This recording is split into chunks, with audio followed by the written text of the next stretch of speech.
बिस्मिल्लाहिर्रहमानिर्रहीम अस्सलातु वस्सलामु अलैका या रसूल अल्लाह व अला आलिका व अस्हाबिका या हबीब अल्लाह। अन्नूर मीडिया प्रोडक्शन की जानिब से एक अहम तरीन वीडियो मैं आप हज़रात के लिए अपलोड कर रहा हूँ। बहुत ज़्यादा सवाल होता है कि कुर्बानी का तरीका क्या है, कुर्बानी की कैसे जाए, और फिर कुर्बानी जब कर ली जाए तो उसके गोश्त की तकसीम किस तरह होनी चाहिए। सबसे पहली बात तो यह है कि बिस्मिल्लाह अल्लाहु अकबर कहकर जानवर को ज़िबा किया जाएगा।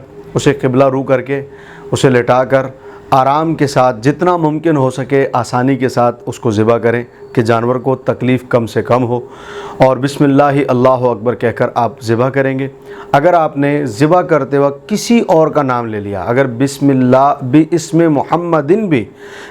मुहम्मदिन कहकर, हुजूर का नाम कितना मुबारक नाम है, लेकिन ज़िबा करते वक्त अगर आपने हुजूर अलैहिस्सलाम का नाम भी लिया तो भी कुर्बानी का जानवर जो है वो हराम हो जाएगा और उसका तमाम का तमाम गोश्त जो है वो खाने के लायक नहीं रहेगा। इसलिए ये बात बहुत अहम है कि ज़िबा करते वक्त आपके जहन में, आपकी ज़ुबान पर जो नाम हो वो अल्लाह तबारक व तआला जल्ल शानुहु व अम्मा नवालुहु का हो। बिस्मिल्लाह अल्लाहु अकबर कहकर आप इसे ज़िबा करेंगे।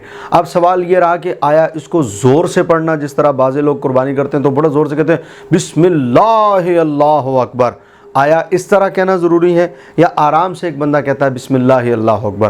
तो उसका जवाब यह है कि ज़रूरी नहीं है कि आप बहुत ज़ोर से तकबीर कहें। अगर आप आराम से भी बिस्मिल्लाह अल्लाहु अकबर कहेंगे तो आपका आराम से भी बिस्मिल्लाह अल्लाहु अकबर कहना ये जानवर के हलाल होने और सही तौर पर ज़िबा होने के लिए काफ़ी है।